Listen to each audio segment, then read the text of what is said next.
acabo, lo que no acabo lo miráis vosotros, porque hay que hacerlo así, porque si no, no llego al final. Entonces, mañana, en la clase de mañana va a ser el músculo. Al comienzo, a veces, cuando tenía tiempo, daba una introducción de la parte histológica. Como voy muy apresurada, si digo algo voy a decir muy poco, con lo cual, si queréis revisarlo antes de clase vosotros, será mejor. Bien, empezamos la introducción del sistema nervioso motor. Y mira, os digo por experiencia propia, así como la introducción del sistema nervioso sensorial, era importante porque aprendíamos la jerga y aprendíamos lo básico que hacían todos los sistemas. En cambio, es verdad que luego cada sistema tenía sus peculiaridades. Pues en esta clase lo que voy a hacer es esbozar todo lo que vamos a ver en las siguientes clases.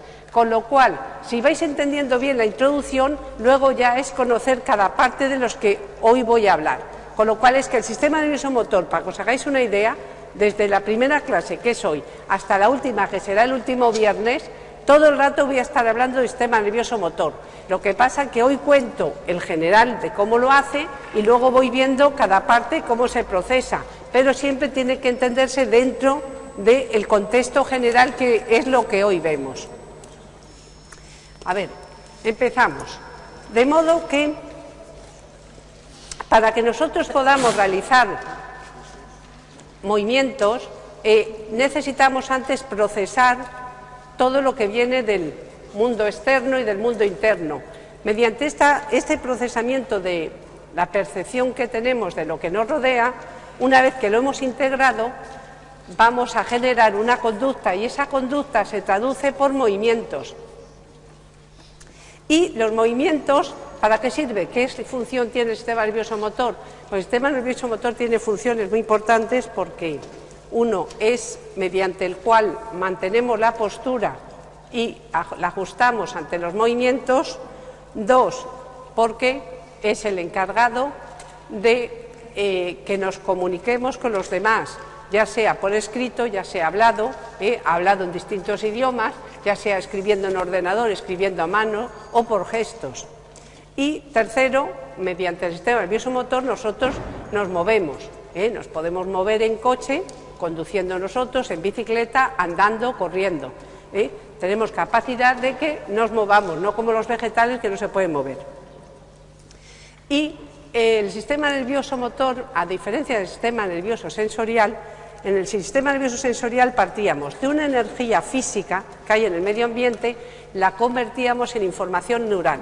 Pues el sistema nervioso motor va a convertir la información neural en energía física, ya que una información neural que sale de nuestra corteza motora, del área 4, va a viajar por el tronco y la médula y va a producir contracción muscular, que eso va a ejercer una fuerza, y esa fuerza va a proporcionar, por tanto, una energía física. ¿Y cómo lo hace el sistema nervioso? Pues el sistema nervioso, gracias a que planea, coordina y ejecuta los movimientos, es capaz de que un bailarín en una obra de ballet clásico haga piruetas, es capaz de futbolistas famosos que se muevan por el campo y que nadie les pueda quitar el balón, es capaz para que un pianista esté interpretando una melodía de modo que tú casi no te da tiempo a verle los dedos y él está produciendo una música maravillosa. Con ello somos capaces de escribir al ordenador o en el móvil a toda velocidad y cualquiera que te ve no sabe qué estás haciendo y estás comunicándote con alguien. Todo esto lo hace el sistema nervioso motor y lo hace cuando lo ha aprendido de un modo muy sencillo, pero realmente hasta que lo aprendemos resulta difícil, y eso que se lo digan a un bebé que cuando nace no sabe ni coger una cosa. Todo lo que le ves hacer a un bebé que parece que está jugando, no está jugando. El bebé desde que nace está continuamente aprendiendo. Lo que para él son juegos es aprender a coger objetos, ver qué pasa si los tira, ver qué pasa si los sube y los baja. Está, digamos, entrenando su sistema nervioso motor al tiempo que también está entrenando, como sabéis, sus sistemas sensoriales, porque cuando nacemos no lo sabemos usar. Bien, ¿y qué tipos de movimientos hay? Pues básicamente hay tres clases de movimientos. Unos movimientos que son los voluntarios. Vamos a ir hablando de cada uno de ellos dependiendo de la complejidad del movimiento y dependiendo del grado de consciencia cuando lo hacemos. Entonces, el movimiento voluntario, como su nombre indica, es el movimiento en el cual tenemos más control, somos conscientes, es un movimiento que lo hacemos con un propósito, tiene un objetivo y además lo vamos aprendiendo y mejora. Es decir, que cuando aprendemos a montar en bicicleta, pues al principio somos muy torpes, nos cuesta mucho ajustar la postura y no caernos, que avanzar a velocidad, todo eso lo vamos aprendiendo a medida que lo repetimos. Y una vez que lo vamos repitiendo, la verdad que la consciencia cada vez es menor, tanto para andar en bicicleta como para, por ejemplo, para conducir un coche, que ahora que seguro que estáis muchos de vosotros aprendiendo.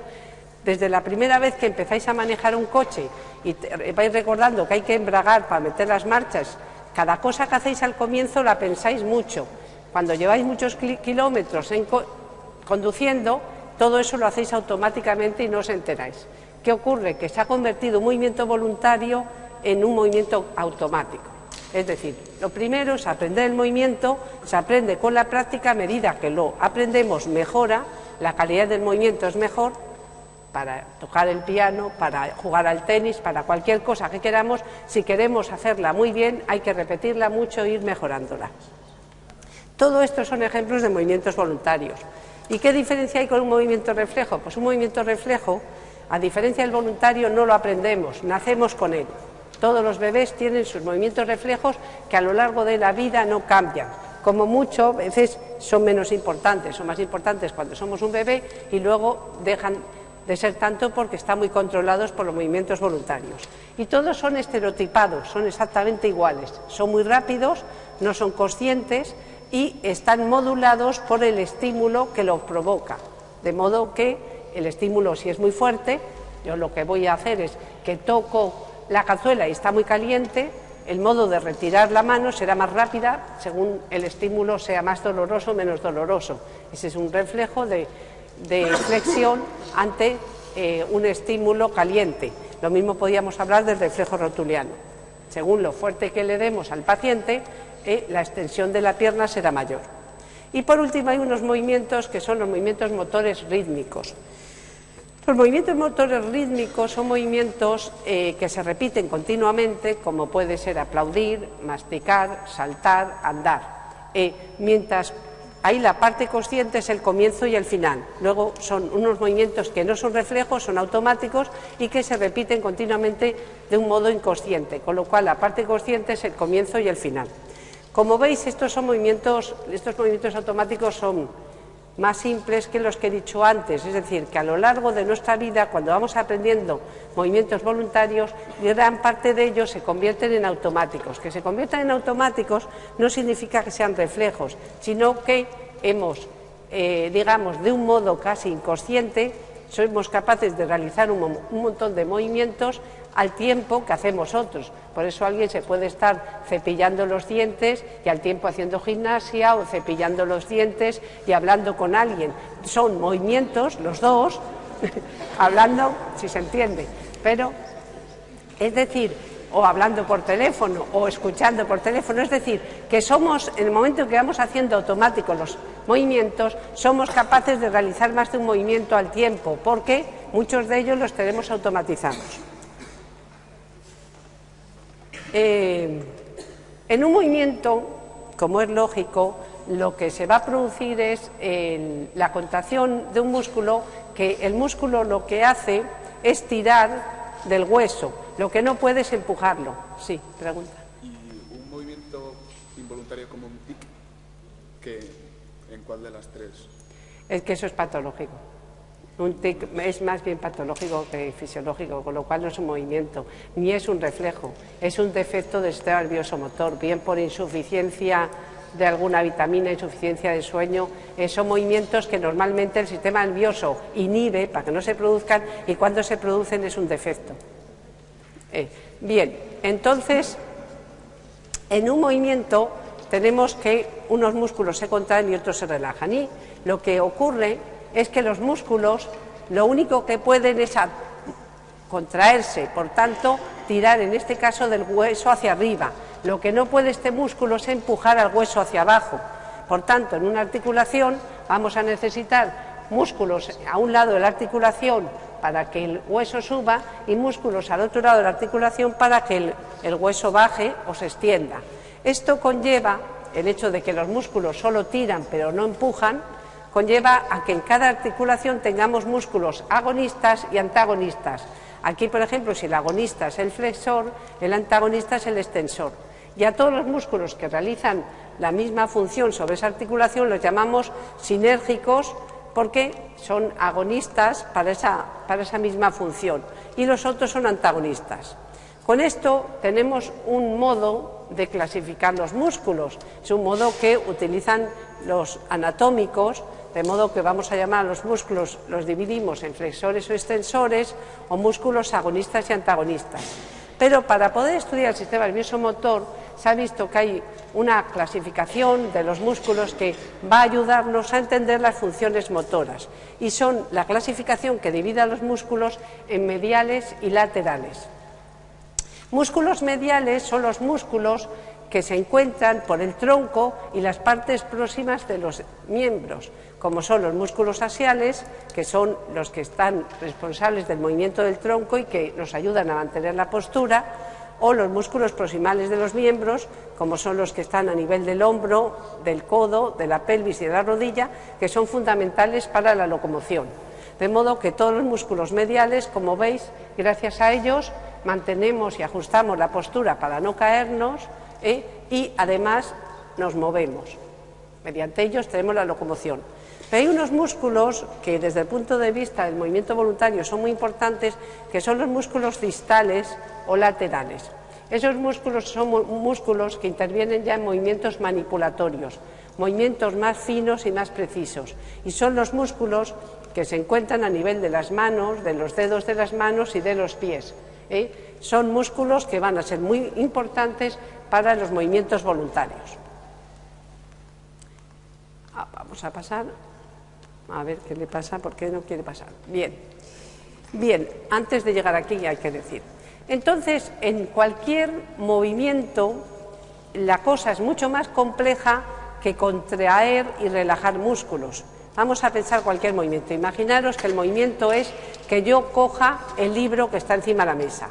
Bien, pues para ese movimiento tan simple no solo tienen que salir de corteza motora órdenes que acaben a nivel de motoneuronas, que van a ser motoneuronas distintas que inervan músculos de distintas articulaciones, porque imaginaos que yo tengo aquí la mesa y aquí está el libro, de modo que yo necesito contraer el hombro, el codo y distintos músculos, distintas articulaciones de los dedos para poder coger el libro, de modo que tienen que salir órdenes de la corteza motora sobre articulaciones, músculos que están alrededor de distintas articulaciones para que se vayan contrayendo a lo largo del tiempo y yo pueda realizar el acto motor de coger el libro.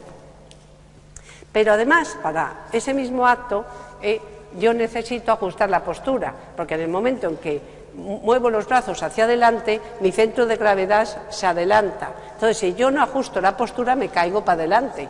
De modo que, cuando voy a coger el libro, tengo que, además de llevar esas órdenes motoras a los músculos que van a contraerse para favorecer que yo atrape el libro y lo levante, sino a músculos del tronco y músculos que me mantienen para que yo esté erguida y no me caiga y ajuste la postura. Y además, para realizar eso, antes de realizar el acto motor de coger el libro, tengo que conocer qué relación tiene mi cuerpo con el libro, en qué situación se encuentran todas las articulaciones que van a intervenir en el movimiento, qué tipo de contracción tiene cada músculo para poder dar la orden o planear el acto motor desde la postura que yo tengo a la que voy ahora a realizar para coger el libro. Todo esto conlleva un acto motor. ¿Y qué significa? Que para realizarlo el sistema nervioso motor necesita muchísima información sensorial, porque si no tiene información sensorial no puede realizar bien los actos motores. Y no solo información visual, que es muy importante, porque yo veo dónde está el libro, a qué altura de mi cuerpo está, sino que necesito información del tacto para que luego yo note que estoy agarrando el libro. Necesito información propioceptiva de articulaciones y músculos que me digan de entrada cómo se encuentra mi cuerpo antes de que empiece a moverme y que me den información del grado de contracción y relajación de todos los músculos que intervienen. Y necesito en todo momento información vestibular que me está informando si me estoy desequilibrando y el movimiento está generando que me voy a caer.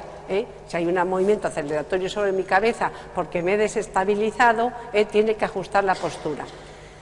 Toda esta información, junto a información auditiva en muchos casos, se precisa para que realicemos bien estos actos motores. Y un modo como lo hace, en muchos casos, sobre todo con respecto al ajuste de postura, es con respuestas anticipadoras o anterógradas o respuestas retrógradas. Vamos a hablar de las anticipadoras. Una respuesta anticipadora es que si yo ya he realizado antes ese movimiento y sé qué problema puede tener, yo anticipo la postura antes. Un ejemplo muy clásico es la primera vez que subisteis a una cinta rodante, como no teníais experiencia, dijiste, mira qué guay, me subo y ya está. Según te subes, casi te caes de culo. Entonces ya sabes que cuando te montas en una cinta rodante, para no caerse ni sentir esa sensación, hay que inclinarse hacia adelante. Es decir, que previamente nosotros inclinamos el cuerpo para llevar nuestro centro de gravedad hacia adelante y no sufrir la aceleración lineal que te provoca la cinta rodante, que te desnivela y te lleva hacia atrás.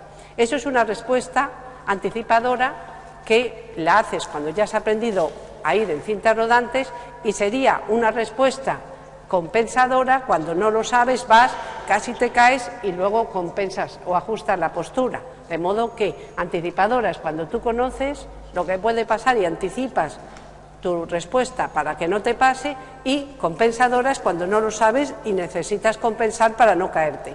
Cuando estás aprendiendo a montar en bicicleta, estás continuamente haciendo respuestas compensadoras para no caerte. Luego ya cuando has aprendido las haces anticipadoras y sabes que cuando vas hacia un lado tienes que inclinar el cuerpo en ese sentido porque si no te caes. Cuando vas hacia el otro lo mismo. O sea que ya vas aprendiendo respuestas anticipadoras que te evitan caídas que tú vistes cuando no conocías cómo montar en bicicleta. Y esto significa que dentro de las respuestas, además retrógradas o compensadoras, necesitas mucha información sensorial, no solo vestibular, sino información visual, información del tacto.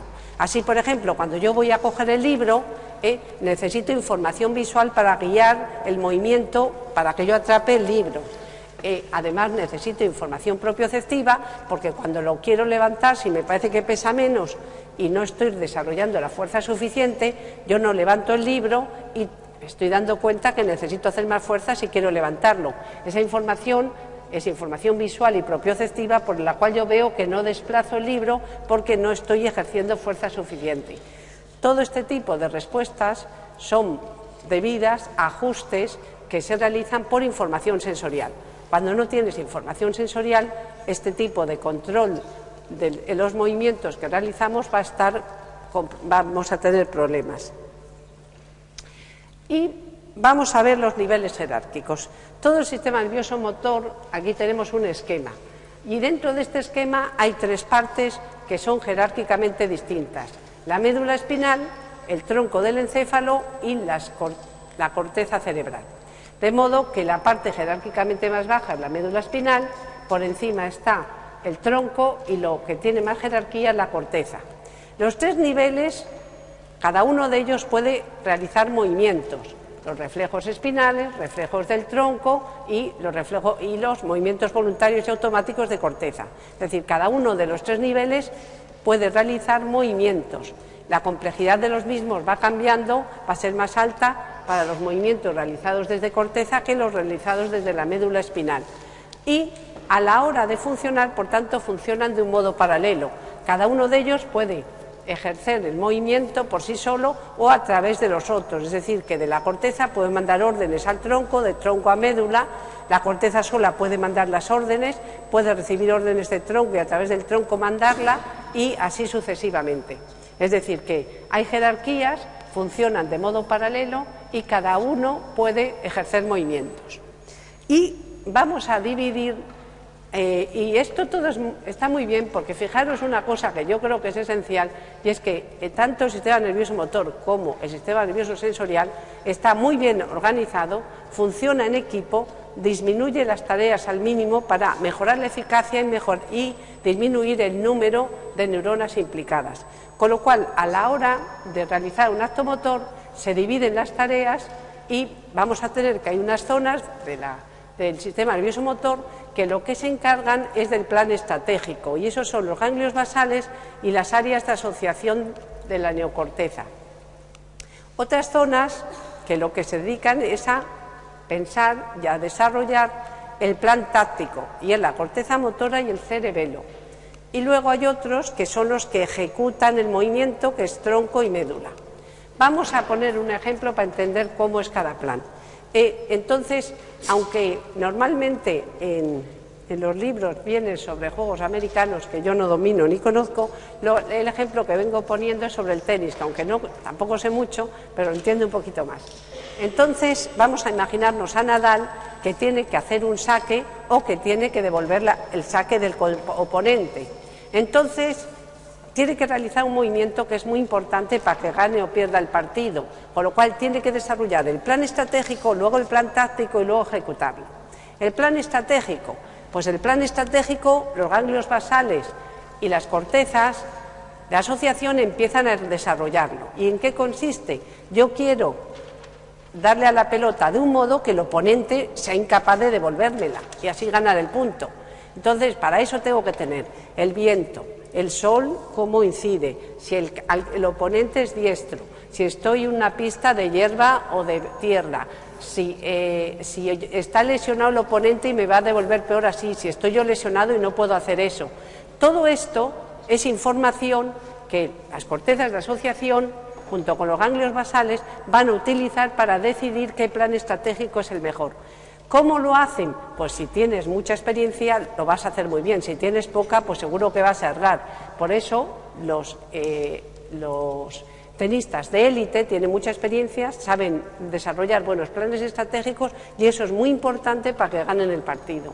Todo eso lo hacen estas cortezas, ahí está la memoria de otros juegos anteriores en donde valoraron un montón de información y escogieron el plan estratégico más adecuado. Una vez que se escoge el plan estratégico y le va a dar una alta, a mucha velocidad, con mucha fuerza, que vaya en el extremo final del campo, tú has elaborado con qué dirección y cómo va a ir la pelota y de qué modo se la vas a dar. Y entonces empieza el plan táctico. El plan táctico lo hace la corteza motora y el cerebelo. Ellos saben que para desarrollar ese movimiento, el modo mejor, como voy a ajustar mejor la postura, voy a dar a la fuerza que necesito, etcétera, etcétera, es qué disposición tiene que tener las piernas, qué disposición tiene que tener el tronco, qué músculos voy a emplear, con qué fuerza y en qué momento espacio-temporal van a ir interviniendo las distintas articulaciones y qué grado de fuerza los músculos que voy a emplear para que exactamente el movimiento sea el que tienes planeado en el plan estratégico. De modo que ya vemos, unos se encargan de plan estratégico, han aprendido a hacer buenos planes estratégicos, otros el plan táctico, y han aprendido, y ese es el cerebelo, que es con el que aprendemos a mejorar nuestros movimientos. Por eso cuando hay lesiones del cerebelo la gente tiene problemas motores porque es incapaz de aprender cosas nuevas y además ha perdido cosas, aprendizajes pasados que tenía. Y por último ya llega la ejecución. La ejecución del movimiento es que las motoneuronas, tanto de la médula espinal como del tronco, reciban las órdenes motoras oportunas en un tiempo determinado donde le indiquen la dirección del movimiento que vas a realizar con cada articulación, que puede tener muchos movimientos en el espacio, la fuerza con la cual lo vas a desarrollar, el momento de inicio, el momento donde termina. Todo eso tiene que ir perfectamente codificado desde corteza motora hacia las motoneuronas, que son las que lo ejecutan, porque son las que llevan las órdenes motoras a los músculos estriados. Pues bien, ahora que conocemos esto y que lo vamos a ir viendo a lo largo de todas las clases, vamos a pasar a ver cada sitio donde se ejecutan movimientos. Empezamos por el de menor jerarquía, que es la médula basal. Bueno, ahora voy hasta sobrada de tiempo. Tengo un apuro. Bueno, no importa. Tengo un estrés. Bueno, ¿alguna pregunta hasta el momento? ¿Qué? ¿Me vais entendiendo? No, sí queda, pero pensé que tardaría más en llegar aquí. Toma. ¿Alguna pregunta? Bueno, vamos a ver. Vamos a ir a la médula espinal. En la médula espinal es uno de los niveles, como he dicho antes, donde jerárquicamente es inferior, pero que se pueden desarrollar movimientos como son los movimientos reflejos. Cuando digo que realiza movimientos digo autónomamente, es decir, que si al sujeto, mejor dicho, vamos a pensar en el animal porque el sujeto sería horrible, le seccionamos la cabeza, esos movimientos se pueden seguir desarrollando, porque son movimientos que aunque haya una rotura, como un parapléjico, hay un corte entre la médula y el encéfalo, y los movimientos que se producen autónomos a nivel de la médula espinal, como son los reflejos espinales, se siguen produciendo porque no requieren ningún tipo de control del resto del sistema nervioso central. Por lo tanto, es un nivel jerárquico inferior, pero que es capaz de desarrollar movimientos. Estos movimientos son movimientos reflejos. Aquí, en el esquema, tenemos un reflejo muy simple, que es el reflejo miotático, que es el del hablamos el curso pasado, es el reflejo rotuliano, es un ejemplo de reflejo miotático, de modo que se llama así a este reflejo porque es el único reflejo que comprende una neurona sensorial y una motora. Es decir, que a partir de una única sinapsis neuronal se produce la respuesta motora, que en este caso, como cuando percutimos con el martillo en el tendón del cuádriceps, lo que hacemos es alargar el músculo. Al alargarse, unos mecanorreceptores que existen en el músculo y que vamos a estudiar en los próximos días van a percibir la elongación de la fibra muscular, van a informar a la médula y la médula va a activar una motoneurona que inerva el músculo que ha sido estirado, produciéndose una contracción. Hay otros reflejos en donde, además de la neurona sensorial y la neurona motora, hay interneuronas. Por ejemplo, en el reflejo que dije antes, que era el flexor de huida, cuando tocamos un objeto caliente, ahí intervienen, además de la neurona sensorial y la motora, otras interneuronas para que se produzca la respuesta motora. Pues bien, en el siglo pasado, no, más bien en el 19, se pensaba que la motoneurona que estaba implicada en los reflejos era distinta a la que estaba implicada en los movimientos voluntarios, de modo que nos parecía que esta motoneurona estaba solo especializada para reflejos y otra sería para los voluntarios. Como ya he dicho al comienzo de esto, el sistema nervioso, además de estar muy bien organizado, va a los mínimos. Entonces utiliza la misma motoneurona tanto para un reflejo como para un movimiento voluntario. Tanto es así que Charles Sherrington, es un fisiólogo inglés, a esta neurona, a la motoneurona, la llamó la vía terminal común de la conducta. Es decir, que ella es la encargada de desarrollar movimientos reflejos y movimientos voluntarios, movimientos automáticos, todo tipo de movimientos. Se trata en concreto, la motoneurona esta que está en el asta anterior, es la motoneurona alfa y es la encargada de activar las fibras musculares estriadas de los músculos esqueléticos. Y cuando miramos dónde se encuentran situadas estas motoneuronas alfa, volvemos a ver lo bien organizado que está el sistema nervioso, porque dependiendo qué músculo inerva, va a tener una organización topográfica que al tiempo es una organización funcional, porque las motoneuronas alfa que inervan músculos de la musculatura medial, aquellos que están implicados en mantener la postura y la locomoción, se encuentran dentro del asta anterior, de la sustancia gris, en la parte más medial. En cambio, las motoneuronas que inervan los músculos distales, que están más relacionadas con movimientos finos y manipulatorios, se encuentran a los niveles laterales. Además, esto es una representación para recordarlo, en donde si pudiéramos aquí representar el brazo, los músculos más del tronco y más proximales, sus motoneuronas, las que controlan su contracción, están a nivel más medial y las que inervan los músculos más distales a nivel más lateral. Además, cuando miramos los músculos flexores y extensores, tampoco están colocados al azar, sino que vemos que los músculos extensores se encuentran a niveles más ventrales, fijaros que esto es ventral y esto es dorsal, y los flexores a niveles más dorsales. De modo que aquí estarán los músculos extensores de la musculatura medial, aquí estarán los músculos extensores de la musculatura lateral y lo mismo podíamos decir para los flexores. Bien, ahora vamos, que ya conocemos lo que hace la médula espinal, vamos a hablar del tronco.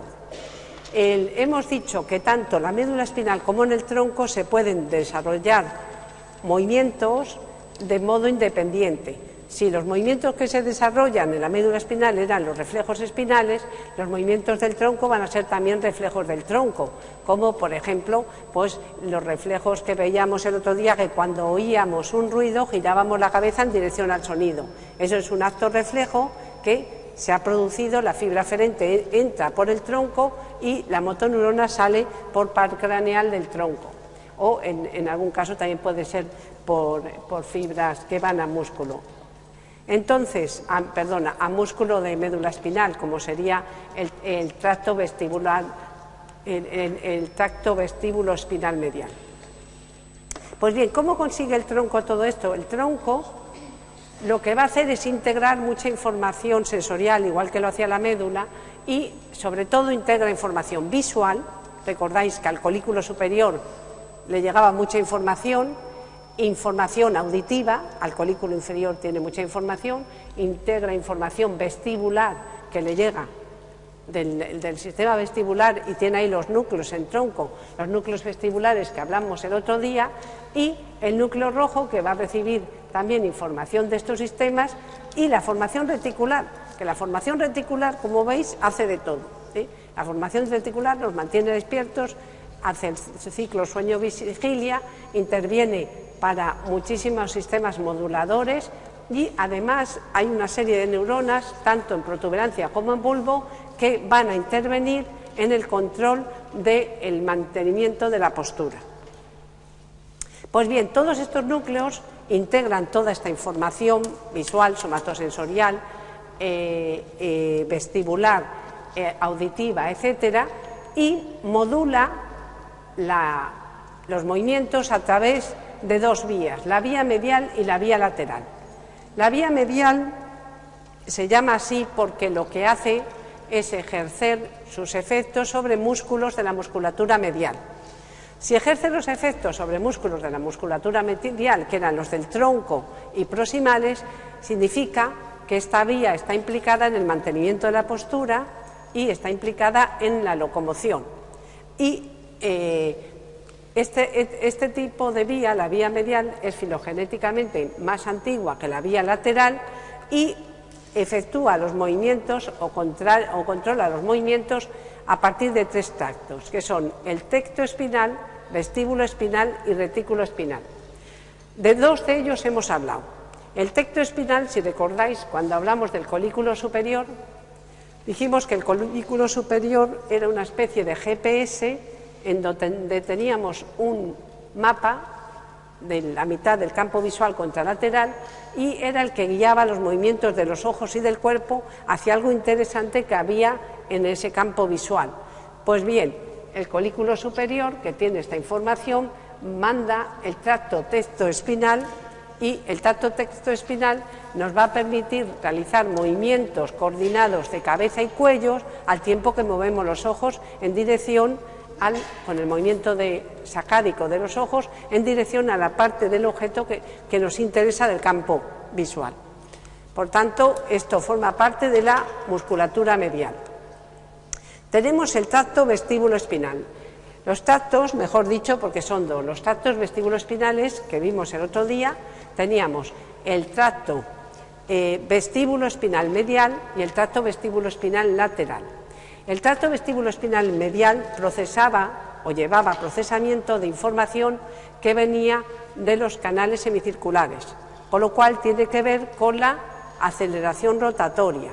Y lo que va a hacer este tracto vestíbulo espinal medial es movimientos de cabeza que van unidos a los movimientos oculares debido a cambios en la rotación de la cabeza producidos por aceleraciones angulares.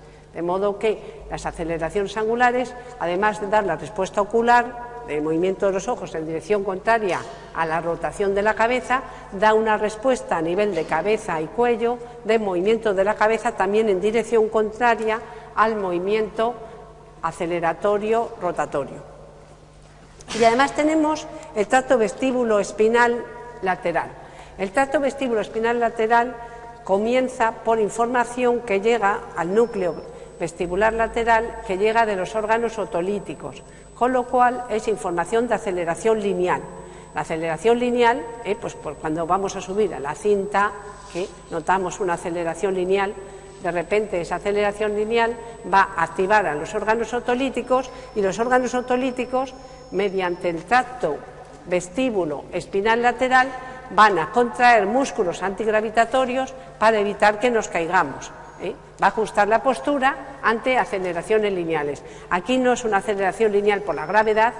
Por ejemplo, un ejemplo en donde sería más típico sería cuando yo inclino el cuerpo para adelante, en el momento en que inclino el cuerpo para adelante, se está activando el sistema vestibular y está activando al tracto vestíbulo espinal lateral para contraer músculos y que yo no me caiga de cabeza al suelo.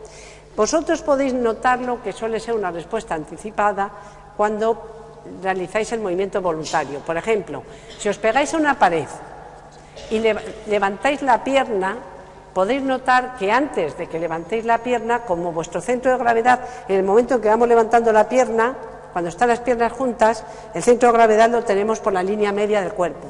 A medida que yo separo la pierna, el centro de gravedad se va a poner en una línea imaginaria que va entre las dos piernas, con lo cual se está desplazando a la derecha.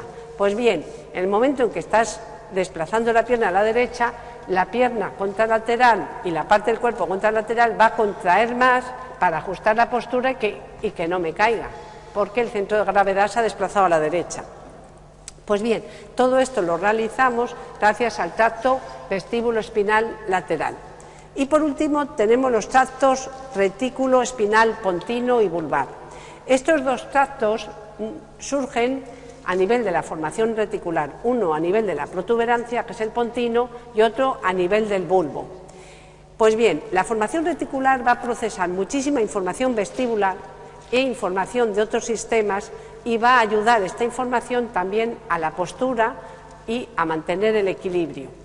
De modo que el tracto vestíbulo espinal pontino, que también algunos lo llaman tracto ponto retículo espinal, lo que hace es exacerbar, incrementar o aumentar los reflejos miotáticos en músculos antigravitatorios. Todo eso lo vamos a ver en las próximas clases. Los músculos antigravitatorios son músculos que debido a la propia gravedad se están estirando y para poder mantenernos erectos se contraen para no caernos de rodillas.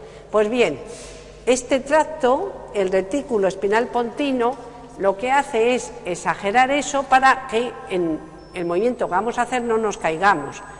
Va a activar el reflejo para que mantengamos la postura.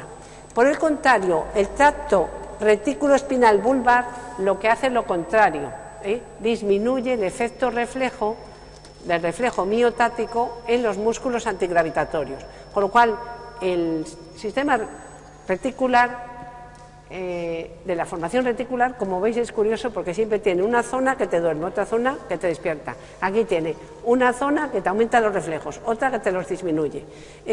Tiene mucha importancia para el control de la postura. Recordadme cuando os dé el sistema nervioso motor que podemos ver preparaciones que pueden surgir en algunas enfermedades en donde podemos ver la tonicidad o aumento o disminución del reflejo miotático en los músculos dependiendo en dónde se produce la lesión y la importancia de estos dos núcleos, los vestibulares y los del sistema reticular. tengo unos esquemas que ayudan a que mejoréis lo que hemos dicho hoy con lo que además voy a decir en Cerebelo, que está todo, como os he dicho, muy relacionado. Bien, la vía lateral del tronco. La vía lateral del tronco comienza en el núcleo rojo.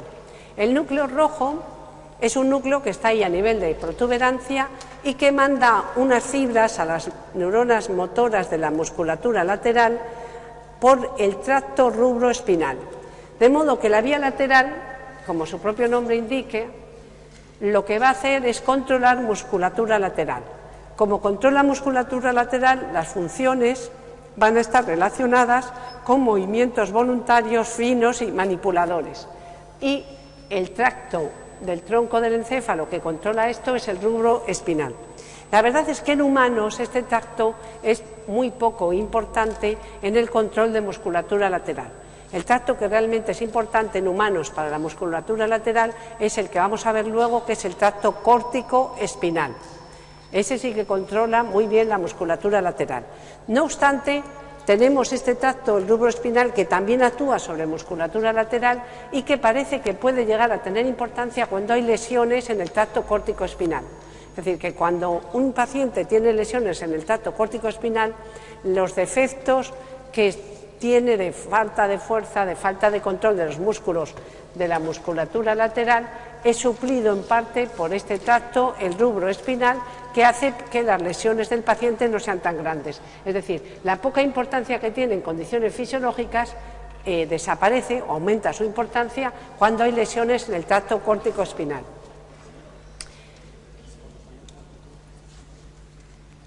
Bueno, aquí esto lo he sacado del Purves y es un resumen de todo lo que hemos visto de cada uno de los tractos, dónde se encuentran a nivel del tronco y a qué zona de la médula espinal están las motoneuronas que inervan.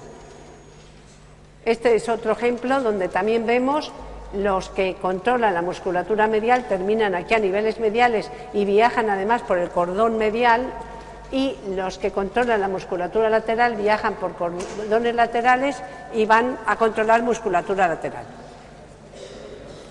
A ver, ¿qué pasa? ¿Qué os pasa? ¿Tenéis alguna pregunta? No. ¿Todo esto ya lo sabéis? ¿Ya os lo han dado? Sí, o sea que en parte repetición. Bueno, pues más fácil para vosotros. Vamos, entonces vamos a la corteza. O sea que en corteza, en anatomía os dan fisiología. Bien, la corteza motora, ya queda muy poco. La corteza motora, entonces, es el estadio jerárquicamente superior. A partir de ahí van a salir órdenes motoras que pueden, o bien directa o indirectamente, controlar las motoneuronas de la médula espinal. Si lo hacen directamente, lo van a hacer a través del tracto córtico-espinal. ¿Y qué comprende la corteza motora? Pues la corteza motora comprende dos partes. Primero, el área 4, que es la corteza motora primaria, y el área 6, que son dos cortezas que van a ser muy importantes para el control voluntario de los movimientos, que son el área motora suplementaria y la corteza premotora. Entre estas dos, el área 4, el área 6 y también el área 3, de todas ellas surge el tracto córtico-espinal. El tracto córtico-espinal es uno de los tractos más gordos, comprende aproximadamente 1 millón de axones, es muy largo y aproximadamente un tercio de las fibras salen de neuronas piramidales que están en corteza motora primaria. El otro tercio sale de neuronas piramidales que se encuentran en las cortezas, en el área 6, es decir, en la motora suplementaria y en la premotora. Y el tercio restante surge de neuronas que están a nivel de la corteza somatosensorial. Cosa curiosa, estas desde luego no tienen función motora, ese tercio, la función que tiene es controlar la información somatosensorial. Por medio de ella se crea la inhibición distal. Y la información de corteza motora puede ir directa a la motoneurona que está en la médula espinal por el tracto córtico-espinal o indirecta por el tracto, por ejemplo, córtico-rubroespinal o córtico-retículo-espinal. Y también, creo que se ve aquí, tenemos que el tracto córtico-espinal, tenemos una parte que diríamos que es la medial, que es la que controla motoneuronas que inervan músculo de la musculatura medial, y otra parte que es la lateral, que es la que controla músculos de la musculatura lateral. No sé por qué han abierto la puerta, es que como ese reloj está, no se sabe, que está mal, ¿no? Bueno, pues entonces, para terminar, hay una topografía muy grande, que lo veremos cuando estudiemos el sistema, la corteza, cómo hay una topografía de todos los músculos del cuerpo, bueno, más bien que todos los músculos, veremos que son todos los movimientos a lo largo de la corteza, con lo cual viajan topográficamente organizado, y aquí tenemos un resumen de todo. Lo de el signo Babinski, si recordáis en el seminario de motor, que lo voy a dar el día 13, podemos hablar de él, ¿eh? Entonces, con esto hemos acabado la clase. Mañana, por la mañana, tenemos seminario de visión y luego las clases del músculo. Empezaremos